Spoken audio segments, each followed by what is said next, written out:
Hey everyone, welcome to Weird Cities. I'm John. And I'm Rex. So Rex, what have we been up to last episode? Well, last episode we began our adventure into Lovecraft country, and we mostly looked at Arkham. Yes, but Arkham isn't the only town that Lovecraft invented for his fictional New England. He invented a lot of smaller ones that appear a lot either in one-off short stories or get mentioned reoccurringly in a more passing manner. Yeah, to kind of ground all his weirdness in a real-life location too. Yeah. Based on. Ironically, one of the things Lovecraft accused was it Mention of was being parochial with a lot of his horror. But Lovecraft himself wrote a lot of horror on his fictional New England where he grew up. Mm-hmm. Now, one of the things that is probably the more famous of these towns is, of course, Innsmouth. That appears predictably in the stories entitled Shadow over Innsmouth. Yep. In this story, a man explores this strange town of Innsmouth. He goes to a place called Cape Ann, starts off from Newburyport, and heads to this kind of isolated, run-down, shitty town that's right on the coastline. What he finds is no one really wants to talk to him. There's a drunk who's kind of warning him about the place. And Allen?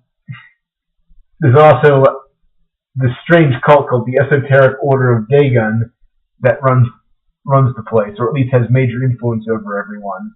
Mm-hmm. Now, remember some of the Order of Dagon's special tricks? They make you swear like a threefold oath, like allegiance, loyalty, stuff like that, and to marry a deep one that is a fish person and bear their spawn or sire one. Yeah, I imagine most of this is kind of kept on the down low. Yeah.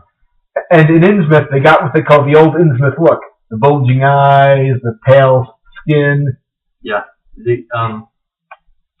Spoiler alert, these people are half-human hybrids, and as they get older, they get more and more fishy.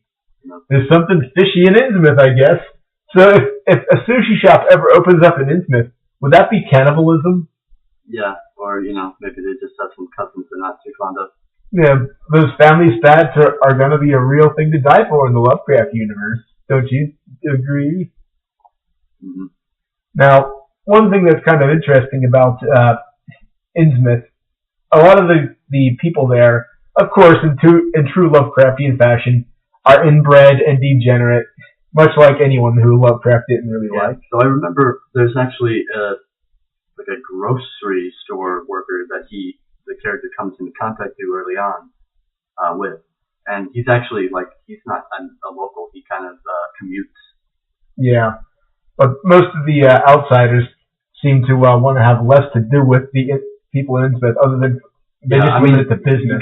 You kind of wonder how much of the actual day-to-day goings on in the town are done by locals, or if they're all just kind of slowly turning into underwater creatures in their run-down, dilapidated houses. Yeah, it's kind of like the Jersey Shore. I was gonna say caregiving, mm-hmm. like nursing. Yeah, gotta help old Aunt Bess turn into a fish monster. She wants to go out swimming with Grandpa. Well, one fun thing about Innsmouth as well, they got an old railroad. It's generally kind of implied to be a port town past its prime. So the locals are so friendly, they chase the main character out of town as an angry mob. He's lucky enough to get the heck away. So what does he do after that? He of course calls up the government. It's the U.S. Treasury Department that comes in and basically burns the place to hell. There's something in the Delta Green stuff regarding that, right? Yeah, Delta Green, for those of you who don't know, is basically like an RPG that has U.S. Special Forces and intelligence community taking on the forces of the Cthulhu mythos. Yeah. Delta Green in universe was started from the government task force that raided Innsmouth. Yeah. So that was kind of their rude awakening to the horrors of the Cthulhu mythos. One thing that's mentioned in the story is that, spoilers, the main character is a fish monster. One thing he mentions offhand is that there's a deep one city offshore, and it was apparently bombarded by U.S. Navy submarines. Yeah, like Tanatsue or something. Yeah, one of those other Lovecraftian names you can't. Unpronounceable horrors. Unless you start gurgling razor blade, then you then I'm sure you can tell. Remember, you have to say it underwater, so it's like. If I were a deep one, blah blah blah blah blah blah blah blah blah blah blah blah blah blah. Yeah. Those guys must really get the gold if they ever would try the Olympics, don't you think? Well, yeah, I suppose so. But down in Innsmouth, the town basically gets raided and burnt to the ground and promptly covered up. So sad ending for everyone's favorite Lovecraftian backwater. That's the end of the story, but of course that's not the end of the horrors of the mythos, not by any chance. Do you have any information on what inspired that place? I just so happen to. There's a delightful town called Newburyport in Massachusetts. Yeah. Now, Lovecraft, in one of his letters, wrote that Innsmouth was basically a twisted, sick version of Newburyport, Massachusetts. Yeah. And Newburyport, Massachusetts had a few traits of its own.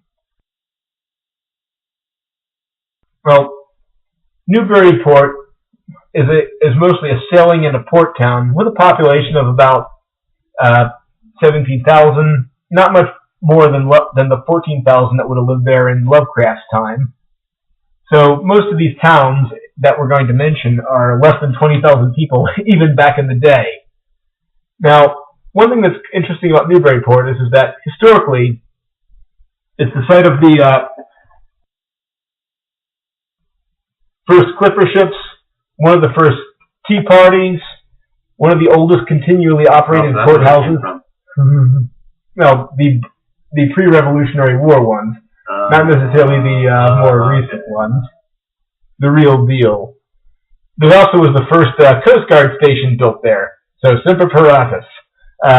Interestingly, today they had a coastal boardwalk they built. They got a lot of historic buildings that they have there. In fact, they had like a very old structure, a brick structure, I think, lands they bought from Harvard University and had one of the oldest public schools in the States, plus a lot of like really cool buildings. There's the Merrimack River that runs north of town. There's the statue of William Lloyd Garrison, who was a local hero. He was born there, and he was a abolitionist in the 1800s and a women's rights campaigner afterwards. Oh, that's cool. Yeah, I don't know. Lovecraft would have liked him. No, yeah. Probably not. But the city was. Well, I don't know. I think he was more racist and sexist. Yeah, he just didn't like anyone who wasn't him. That's my pet theory. Yeah, anyone who wasn't basically a wasp without the or a cat. A wasp. Yeah. A cat. Yeah, one cat. Yes, but not much else. And as far as Innsmouth goes, in Innsmouth there's a fictional river called the Manushet River that runs through town.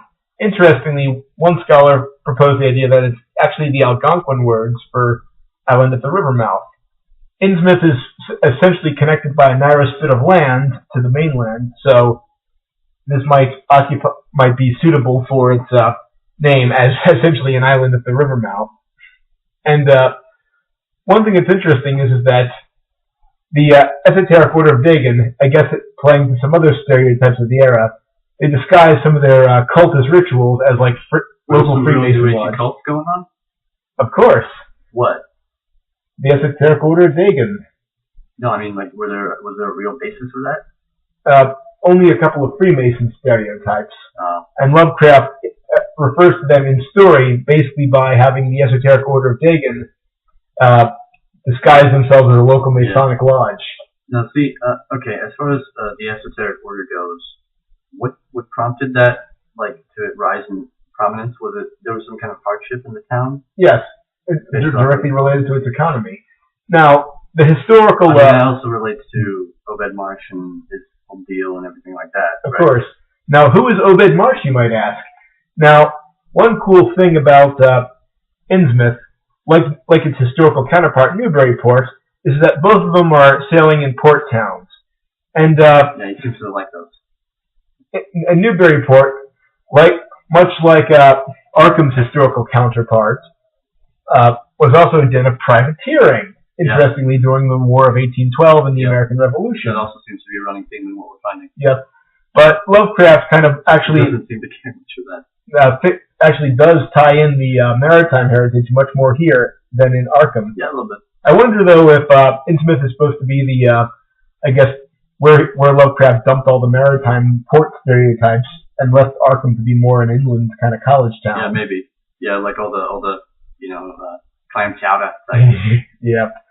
But in Newburyport, this was kind of like a privateering haven. Oh man, can you imagine people with like thick, like pirate accent? No, like Kennedy. That would be awesome. Ich bin ein deep one. Ich bin ein. Like, this is a terrible joke when you go on. But after the War of 1812, Innsmouth kind of hit the skids economically because they no longer could trade with the South Seas as much. Which war? Because, did you say after the war? Well, after the War of 1812, a lot of their trade with the South Seas, that is Polynesia. Are we talking Newburyport? Innsmouth. Okay, I said Pennington. In Innsmouth, they hit the skids economically. So, except for one small sea captain who seemed to make those voyages to Polynesia without any problems. Yeah. His name was Obed Marsh. So he just started out as a nobody. Yep. And he became like the local patriarch, essentially. Did he bring back a strange foreign wife, of course. Mm-hmm. And of course, since that time, they brought in the Esoteric Order of Dagon, and things got a little weirder from then. And doesn't he have some ancestors some descendants who don't even know they're related to him? That seems to be the case, yeah. Like our narrator in Shadow over Innsmouth. Yeah. And I seem to remember that a lot of the story, it comes that whole section kind of echoes, I don't know if it's an earlier story, it might be the German story. Yeah, that infamous one. Mm-hmm. But Lovecraft kind of wrote this story, according to some notes, after he found out that, wasn't it his grandmother or great-grandmother was Welsh? That's what you keep telling me. I'll go with it because I could believe it. Yeah. But Innsmouth is essentially where just about a lot of the Lovecraftian maritime horror tropes go, at least locally, because it serves as that place for foreign strangeness and weirdness to come ashore in, of course, a WASP proper environment. Yeah, I mean, that's a classic story to like throw any kind of academic analysis you want to do as far as like his issues with miscegenation. It's there obviously. I don't think it's clear cut as it is in other stories as far as connecting the one-to-one. This is about breeding with other races. Mm. It's also about a bit of an action scene as well, because it is kind of his most action-packed story. And one where the character actually survives, and he does live long, though he kind of goes crazy. Yeah, I mean, whether or not Lovecraft intended it, arguably this one has a happy ending. Yeah. He gets to hang out with his family forever in an underwater city. Yeah. And what I liked about this one as well is that essentially there's liberal detail about the city, the architecture, some of the local sociology. It helps to find the fictional sociology of the various denizens of Lovecraft's New England. Yeah, it's kind of difficult because most of it's at a distance. Like the character, he's an outsider looking in. Yeah, Olmsted, but he only very briefly gets into contact with other characters, and only one of them is a native. Yeah. Allen. But Innsmouth is probably one of the more famous ones. Yeah. We're going to go after Arkham is probably the most well known. Yeah, but it's a fairly small town, less than 20,000 people in it, according to census data. Did you actually put that in there? No, but this is something I did from a quick Wikipedia search. Okay. So if I'm wrong, blame Wikipedia. I mean, we're okay. So, don't you have something to tell us about some of Lovecraft's other stories? Like, let's go with that one out in Dunwich. Let's go a bit further in now. to the wild and lush backcountry of Dunwich. That's a segue. Okay, so Dunwich features most prominently in the Dunwich Horror, which is, at least if you want to kind of go with Robert Price's view of it, basically the story of Jesus all tangled up and made gross and weird. Yeah. So I think, the incarnation of a deity, and his son. Yeah, it's about a boy's search for his estranged father. Yes. And his brother just throws a big tantrum at the end. But wouldn't it arguably be the closest Lovecraft came to writing E.T.? Yeah. With a family drama what thrown in about there. Out of Space? Mm. Yeah. I mean, you could say it. But it's about kiddies, about like kids trying to phone home, basically. Yeah. Father. Hopefully they don't make a shitty Atari game about it. But there's the thing about that is, in regards to, we talked about how at the end of Innsmouth it's kind of unique because you could consider it a happy ending. Here it's very much more like the classic, hero defeats the evil creature kind of ending, which is unusual for Lovecraft. So what exactly happens in the Dunwich Horror? Well, what's Dunwich? The real life Dunwich, the name at least might come from a small town in England, at least to my knowledge. Yeah. As far as the name goes, some ideas about where Lovecraft would have gotten it are a lost port in Suffolk, a poem by Swinburne, and a Machen novel. And it's supposed to be this kind of dilapidated kind of place out in the middle of nowhere. It's overrun. It's a marshland. There's all kinds of creatures living amidst the people, like whippoorwills and fireflies and bullfrogs. There's not a lot of fertile ground, despite all the kinds. Yeah, it's basically a swampy backwater. Yeah. So there's not a lot of agriculture going on, and the people there. Lovecraft could put the cult in agriculture. All right. Well, there's no agriculture there, but anyway. The people there, they've lived there for generations in squalor, and they've kind of become solitary and suspicious of outsiders, and supposedly fallen into degeneracy and inbreeding, which Lovecraft loves to use.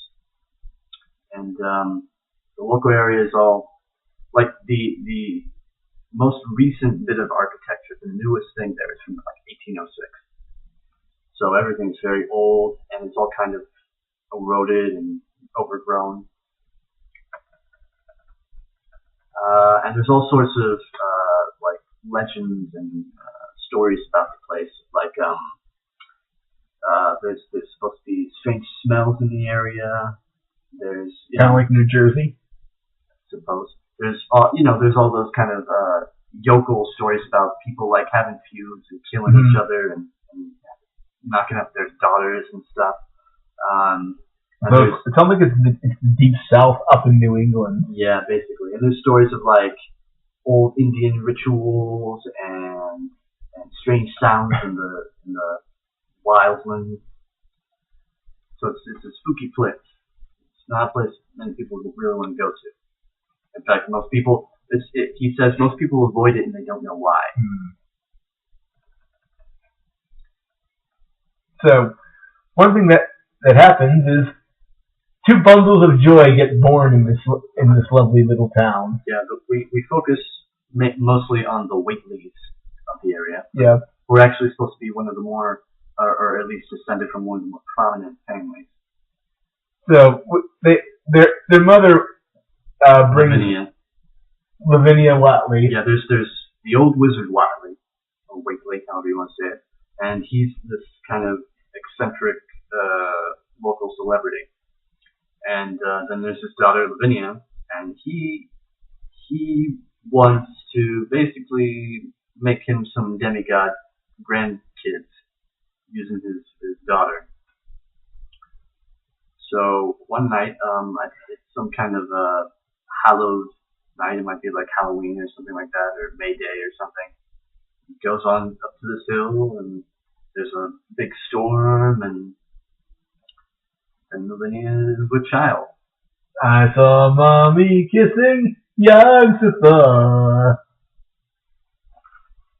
And from there, we find out about one child specifically, Wilbur Whately. And he grows enormously quick and becomes really fluent in languages. Yeah, he's very intelligent very quickly. He gets enormously tall, like 8 or 9 feet, I think. And he's got this goatish appearance. He puts everybody off. And he grows up and he starts investigating the Miskatonic University because he's been raised by his grandfather in all these old magical lore and what like our Necronomicon. Now, eventually, he tries stealing stuff from the university, and of course, that doesn't end well. He really goes to the dog. Yeah, that's my pun. I know. I beat you to it. Darn. Quick draw Rex. Now, one of the cooler characters we've mentioned before is the librarian at Miskatonic. Yeah, the most overqualified librarian in the history of librarians. Dr. Armitage. Is he a doctor to the teeth? Yeah, so one thing that leads to another, that Wilbur Whately is dead after a failed stealing attempt at the library. Yeah, I suppose Armitage is like, you're not getting this book, go boy, get out of here. Going back to your podunk, He's like, yippee-ki-yay, mother effer, kicks down like a shelf of books. Yeah, who do you imagine as Armitage? Bruce Willis. Really? That's a little strange. I'd imagine like a cranky Alec Guinness. Or like Alec Guinness after years of being annoyed by kids who wanted him to talk about Star Wars because you supposedly fucking hated that. So just like a really pissed off Alec Guinness. Or what about an older Clint Eastwood? No, he doesn't have that gravitas. So Armitage, of course, he knows that there's something weird going down. So he grabs some of his buddies from the Miskatonic faculty. Yeah, well, after Wilbur dies, strange things start happening in the countryside, right? Like noises, weird things being flattened for no discernible reason, animals being mutilated, all that kind of stuff.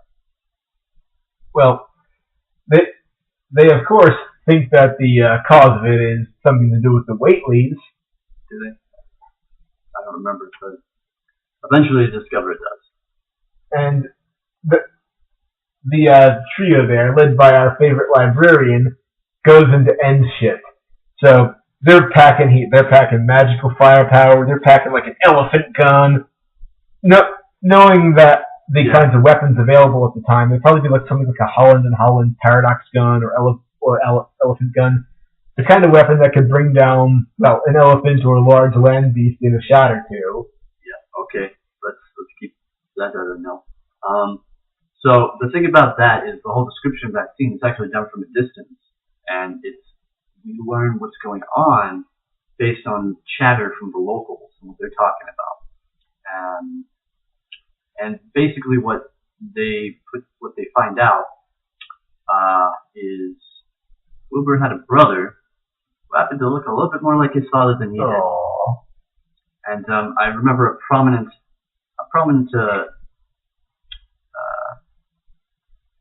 moment at the end of the story is they recognize a face from a great distance, because Armitage and his boys are up in the mountains fighting this thing, and from a great distance they recognize this enormous face, and one of them says that it looks like the old wizard Whately.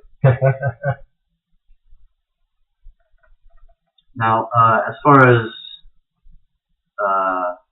Dunwich, wasn't there's a bit of debate about this. I think that Athol, Massachusetts is one of them, isn't it? But I've also read that that's what I read, yeah. I thought it was kind of like that old asshole joke, like the old Italian asshole. Masshole. Yeah. The other one you're talking about, East Haddam? Well, another one I was talking about was actually Willowbram, Massachusetts. But all I've been able to find about it is that it's I actually know that. more in western Massachusetts, and the only thing I've been able to find there is that nowadays they have like Friendly's ice cream there, and during the 19th century it had an underground railroad stop. So nothing that might work into the mythos. See, I read that S.T. Joshi speculates this place called East Haddam might have been another inspiration because it in the area it has a place called the Devil's Hop Yard, and it also has these weird noises called the Moodus noises, and both of those kind of things feature in the story. There's actually a place that Lovecraft calls the Devil's Hop Yard, and the noises are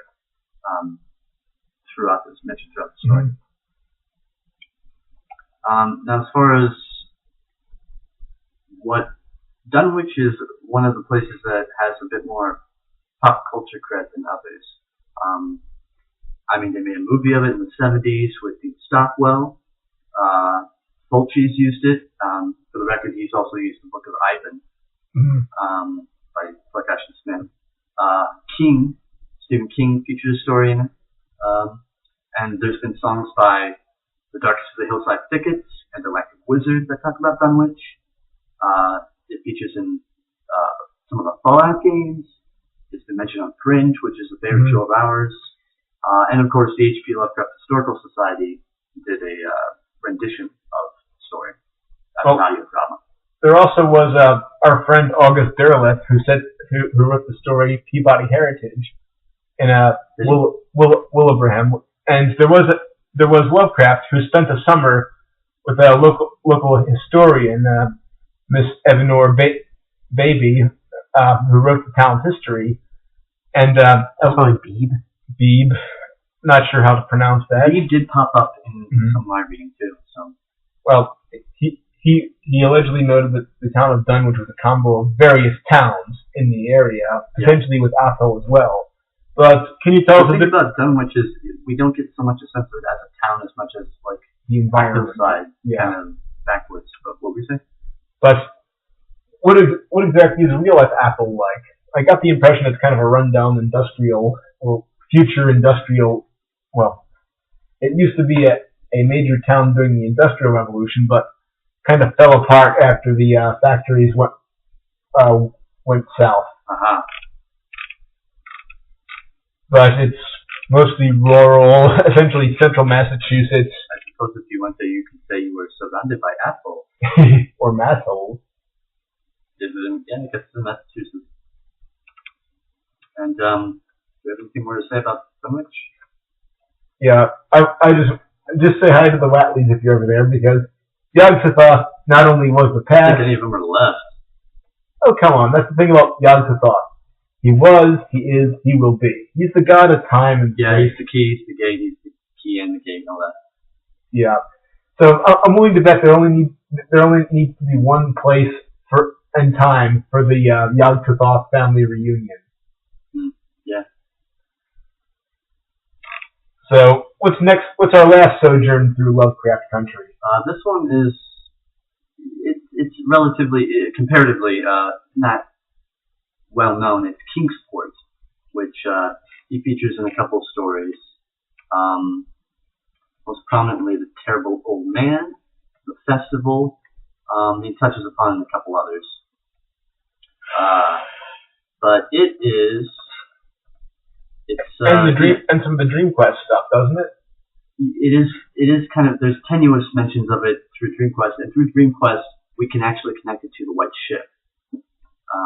But it's like this. It's another port of call that Lovecraft seems to like, or at least it was at once upon a time. Although distinguishing it from the other ones, it seems to have a pretty diverse populace because in the story The Terrible Old Man, we follow 3 robbers, each of different ethnicities, Italian, Eastern European, and Spanish, respectively. So we can get an idea that, as Lovecraft might say, this place has been infested by undesirables. So it's not strictly white, at least. Yet it's described as a village, so it's probably relatively smaller sold. The historical inspiration is probably small as well. In Lovecraft times, it would have been less than 10,000 people. Would be a place called Marblehead in Massachusetts. Yeah, I'll get to that. I'll get to Marblehead. I want to scrap a bit first. Well, doesn't one of Lovecraft's only, or at least rather few prominent female characters feature here, or at least attend a school here? Asenath Waite supposedly attended what is presumed to be an all-girls school called the Hall School. And that's pretty much all we hear about that. Someone should write a young adult fantasy series about that. Yeah, I think that there's potential there, sure. And it would probably actually be Asenath as opposed to her creepy father who does bodies. Yeah. So, but as for the thing about that, another thing, there are some other denizens supposedly from native to Kingsport, and they're actually featured more prominently in the festival, which is all about this guy coming back to perform these ancient rites that his people, ever since they've arrived there, have performed. And his people are supposed to be strangers. They're dark, furtive folk from opiate southern gardens. And the inspiration there that Lovecraft had was the idea of the kind of international witch cult, which had survived after, kind of from pagan days and after the Christianization of everything. And it was featured by Margaret Murray, and of course now we know that it's all bullshit, but at the time it was a popular idea. We know the Miskatonic actually comes out from Arkham and into the sea via Kingsport. Interestingly, like the story of the festival was written in the early 20s. This was probably one of Lovecraft's earliest towns that he consistently names. Yeah, probably. Perhaps even before Arkham. Yeah, I would say that's very possible. And other members of the Lovecraft circle used it, like Robert Bloch, for instance. Really? Well, yeah, I know Robert Bloch used it. Ramsey Campbell actually originally set his first published story in Kingsport before Derleth, who published the story, kind of gently encouraged him to maybe go with something more familiar like to a Liverpudlian author. Yeah. But it appears in, of course, the tabletop game Call of Cthulhu, and an expansion to one of my favorite board games, Arkham Horror. Yeah, and now see, as far as Dream Quest goes, we also know it plays a role in the final construct of this amazing, beautiful city that's stolen by the gods that Randolph Carter spends the entire story trying to get back. Mm-hmm. It's actually based off of Kingsport, which is Randolph Carter's boyhood home, as well as bits of Arkham in Boston. Mm-hmm. So lots of gambrel roofs and steeples and all that kind of stuff. Like it's basically the quintessential New England place. Like here, getting into Marblehead, when Lovecraft visited Marblehead, he said